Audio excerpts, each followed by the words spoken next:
একটি ছেলে বন্ধুদের সঙ্গে রাস্তায় দাঁড়িয়ে মেয়েদেরকে উত্ত্যক্ত করে।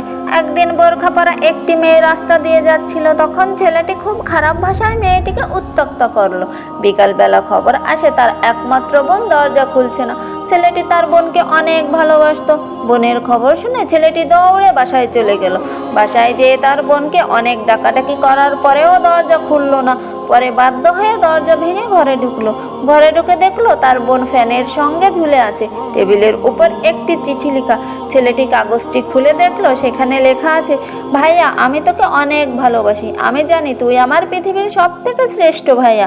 রাস্তায় দাঁড়িয়ে তুই মেয়েদেরকে উত্ত্যক্ত করিস। আমার অনেক বান্ধবী এটা আমাকে বলেছিল, কিন্তু আমি সেগুলো বিশ্বাস করিনি। আমি আমার বান্ধবীদেরকে বলেছিলাম, আমার ভাইয়া এমন হতেই পারে না। গতকাল আমার জন্মদিনে তুই আমাকে যে টাকা দিয়েছিলি, সেটা দিয়ে আমি একটা বোরকা কিনেছিলাম। সেটা তোকে দেখানো হয়নি, ভেবেছিলাম আজ তোকে সারপ্রাইজ দেবো।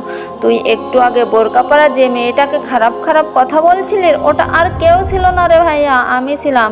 যে ভাইয়াকে আমি প্রাণের চেয়েও বেশি ভালোবাসতাম, সেই ভাইয়ার মুখে এসব কথা শোনার পর তোকে আমি এই মুখ কিভাবে দেখাতাম? তাই এই দুনিয়া থেকে চলে গেলাম। কিন্তু ভাইয়া, এরপর থেকে তুই আর কোনো মেয়ের সঙ্গে এরকম ব্যবহার করিস না। সব মেয়ের মাঝে আমাকে খুঁজে নিস। চিঠিটা পড়ার পর ছেলেটি হাউমাউ করে কাঁদতে লাগলো।